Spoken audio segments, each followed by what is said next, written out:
जम्मू कश्मीर के पूर्व मुख्यमंत्री रहे गुलाम नबी आज़ाद की पार्टी डेमोक्रेटिक आज़ाद पार्टी का अस्तित्व खतरे में पड़ गया है। उन्होंने अपनी पार्टी की सभी इकाइयों को भंग कर दिया है। ऐसे में सवाल ये उठता है कि क्या वो अपनी पुरानी पार्टी में वापसी करेंगे या अपनी पार्टी का पुनर्गठन करेंगे। और ऐसे में सवाल ये भी है कि क्या कांग्रेस उन्हें वापस लेगी। इसी पर हम चर्चा करेंगे अपने सहयोगी अविनाश जी के साथ। क्या कुछ अपडेट है इस खबर पर आपके पास? हाँ, जो गुलाम नबी आज़ाद ने 2022 में अपनी नई पार्टी बनाई थी, बहुत ही गाजे बाजे के साथ उन्होंने पार्टी बनाई थी और ये कहा था कि जम्मू कश्मीर में उनकी पार्टी एक नंबर की पार्टी बनकर आएगी, क्योंकि 2024 में चुनाव भी होने वाले थे। लेकिन 2.5 साल भी हुआ है, 2-2.5 साल का समय ही हुआ है और आज उनकी पार्टी की स्थिति ये हो गई है कि उनकी पार्टी के अधिकतर पदाधिकारी जो हैं वो इस्तीफा देकर अपने मूल पार्टी यानी कांग्रेस पार्टी से ही अधिकतर लोग आए थे गुलाम नबी आज़ाद के साथ में, वो या तो कांग्रेस में शामिल हो गए हैं या कांग्रेस में वापसी के रास्ते तलाश रहे हैं।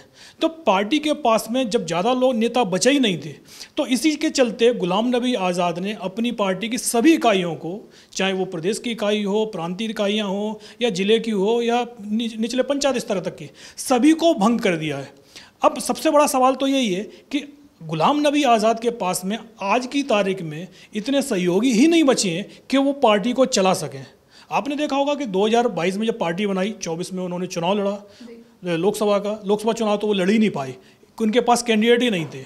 तो तभी ये दिखाई दे गया था कि गुलाम नबी आज़ाद के अंदर वो ताकत नहीं है कि वो पार्टी चला पाएँ, क्योंकि ये कहा गया था कि गुलाम नबी आज़ाद ने जो नई पार्टी बनाई है वो सीधा सीधा कांग्रेस को नुकसान पहुंचाने के लिए बनाई है। लेकिन जब आप कैंडिडेट ही नहीं दे पा रहे हैं तो जाहिर सी बात है कि बीजेपी की जो ज़रूरत तब पड़ती है जब सामने वाला व्यक्ति कांग्रेस को नुकसान पहुंचा सके।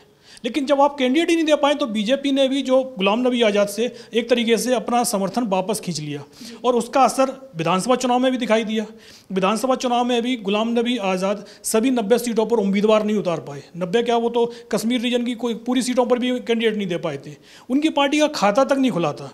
उसके बाद ये सवाल उठने लगे थे कि क्या गुलाम नबी आज़ाद की पार्टी ज़्यादा समय तक चल पाएगी। लेकिन इतनी जल्दी उनकी पार्टी खत्म हो जाएगी इसकी संभावना बहुत कम थी। जिस तरीके से उन्होंने अपनी पूरी इकाइयों को भंग किया है उससे तो साफ लग रहा है कि गुलाम नबी आज़ाद अपनी जो पुरानी पार्टी है कांग्रेस, उसमें वापसी की कोशिश कर रहे हैं। लेकिन वापसी हो पाएगी, इस पर जरूर सवाल है।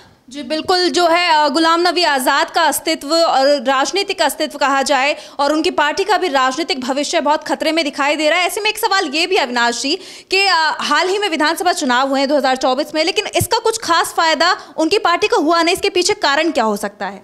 सबसे बड़ी बात तो वही है कि गुलाम नबी आज़ाद ने नई पार्टी तो बना ली, लेकिन आप नीतियाँ तय नहीं कर पाए। एक तरफ आप नरेंद्र मोदी की तारीफ करते हैं, दूसरी तरफ आपका जो मतदाता है, जो कांग्रेस का मतदाता, जो कांग्रेस के जो नेता जो गुलाम नबी आज़ाद के साथ में गए थे, वो बीजेपी की नीतियों का विरोध कर रहे थे। तो आप अपने ना तो आपके साथ जो लीडर आए हैं ना तो आप उनको समझा पा रहे थे और ना ही जनता के अंदर कोई मैसेज दे पा रहे थे। तो जाहिर सी बात है जब आप 2 घोड़ों पर सवारी करने की कोशिश करेंगे तो जो हर्ष होना है वही गुलाम नबी आज़ाद की पार्टी का हुआ है।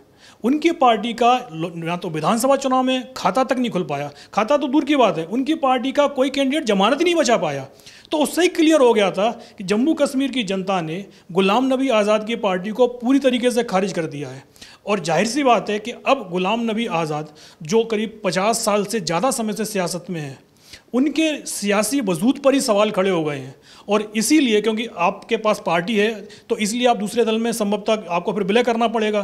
तो जाहिर सी बात है कि गुलाम नबी आज़ाद के पास में ज़्यादा लोग बचे ही नहीं थे, इसीलिए अब वो चाहते हैं कि पार्टी को अस्तित्व ख़त्म करके सियासी पार्टी को नए सिरे से संवारा जाए। और उसके लिए ज़रूरी है कि कोई बड़ा राजनीतिक दल, क्योंकि जम्मू कश्मीर की वो सियासत नहीं कर सकते। गुलाम नबी आज़ाद ने अपनी पूरी ज़िंदगी केंद्र की सियासत की है।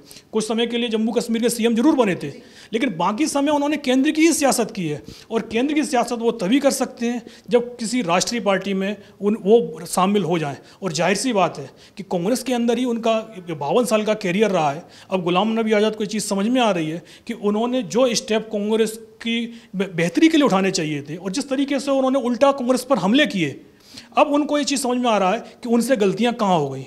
तो क्या ऐसे में गुलाम नबी आज़ाद कांग्रेस में वापसी का रास्ता तलाश रहे हैं या फिर ये कहें कि कांग्रेस उन्हें वापस लेगी अपने दल में? इस बात की संभावनाएं तो काफ़ी कम दिखाई दे रही हैं, कि गुलाम नबी आज़ाद को कांग्रेस आसानी से वापस ले लेगी। सबसे बड़ी बात आप ये देखिएगा कि गुलाम नबी आज़ाद 2022 में जब कांग्रेस पार्टी से अलग हुए तो उस समय कांग्रेस संघर्ष कर रही थी। कांग्रेस के लोकसभा में भी करीब 50 के करीबी सदस्य थे, नेता विपक्ष का दर्जा तक नहीं मिला था लोकसभा के अंदर। 2022 की शुरुआत में गुलाम नबी आज़ाद ने सबसे पहले तो जो सोनिया गांधी को एक चिट्ठी लिखी थी जिसमें 23 नेताओं के दस्तखत थे और ये कहा गया था कि उन 23 नेताओं को, जो कांग्रेस के बड़े नेता थे, गुलाम नबी आज़ाद ने ही तैयार किया था उस चिट्ठी को लिखने के लिए। और उस चिट्ठी में भी उन्होंने सीधा सीधा राहुल गांधी पर आरोप लगाए थे, जबकि सबको पता था, बीजेपी को भी ये पता था कि बीजेपी को, नरेंद्र मोदी को यदि कांग्रेस के किसी लीडर से सबसे ज़्यादा खतरा है तो वो राहुल गांधी से है, क्योंकि वो मुद्दों की बात कर रहे हैं। तो जाहिर सी बात है राहुल गांधी को डिरेल करने की कोशिश बीजेपी की तरफ से लगातार हो रही थी और उसी कोशिश को गुलाम नबी आज़ाद ने आगे बढ़ाया। उन्होंने अपनी चिट्ठी में सीधे सीधे राहुल गांधी पर कई आरोप लगाए, बताया कि भाई उनको इस्तीफा नहीं देना चाहिए था लोकसभा चुनाव की हार के बाद, और उन्होंने इस्तीफा दे दिया तो फिर सोनिया गांधी को अध्यक्ष नहीं बनना चाहिए था। दुनिया भर के उन्होंने आरोप लगाए और उसके बाद एक तरीके से कांग्रेस, गुलाम नबी आज़ाद के सवालों का जवाब भी कांग्रेस ने दिया और उसके बाद कांग्रेस का जो चिंतन शिविर हुआ, उसके बाद राहुल गांधी जब अपनी भारत जोड़ो यात्रा निकालने की तैयारी कर रहे थे तो भारत जोड़ो यात्रा निकालने से पहले गुलाम नबी आज़ाद का एक और लेटर सामने आ जाता है। उन्होंने सोनिया गांधी को 5 पेज की चिट्ठी लिखी और उस चिट्ठी को उन्होंने बाकायदा मीडिया में सर्कुलेट भी करा दिया। उस चिट्ठी में भी उन्होंने राहुल गांधी को ही अपने निशाने पर रखा। अरे भाई, आप लड़ किससे रहे थे? आपको लड़ना मोदी सरकार से था। आप जो बीजेपी की नीतियां हैं, जो एक तरीके से कांग्रेस और बीजेपी के बीच में विचारधारा की भी लड़ाई भी है। आप नरेंद्र मोदी की तो खुलकर तारीफ कर रहे थे, सदन में भी आपने नरेंद्र मोदी की तारीफ की, और उसके बाद आप भारत जोड़ो यात्रा जो राहुल गांधी निकालते हैं तो आप उस यात्रा की एक तरीके से डिरेल करने की कोशिश करते हैं। उन्होंने साफ साफ कह दिया था कि राहुल गांधी को भारत जोड़ो यात्रा निकालनी ही नहीं चाहिए, बल्कि इसकी जगह कांग्रेस जोड़ो यात्रा निकालनी चाहिए। भाई, कांग्रेस कहाँ टूट रही थी? कांग्रेस को तोड़ने की कोशिश तो गुलाम नबी आज़ाद ही कर रहे थे। और जब गुलाम नबी आज़ाद ने जब इस्तीफा दिया तो उससे पहले वो राज्यसभा में विपक्ष के नेता होते थे। कांग्रेस ने उनको लगातार राज्यसभा में भेजा क्योंकि वो लोकसभा चुनाव जीत ही नहीं सकते थे। 52 साल तक वो कांग्रेस में रहे हैं। 30 साल वो CWC के मेंबर रहे, कांग्रेस के महासचिव रहे। 4 सरकारों में कांग्रेस ने, 4 जो प्रधानमंत्री थे, सरकारें तो 5 हो गई थी क्योंकि मनमोहन सिंह की जो सरकार थी वो 10 साल रही थी, और इंदिरा गांधी से लेके मनमोहन सिंह की सरकार में वो लगातार मंत्री रहे। तो आप ये सोच लीजिए कि गुलाम नबी आज़ाद को कांग्रेस ने लगातार मौके दिए और उसके बावजूद वो एक तरीके से, जब कांग्रेस 10 साल के लिए सत्ता से बाहर होती है तो वो फिर नरेंद्र मोदी के इशारे पर काम करना शुरू कर देते हैं।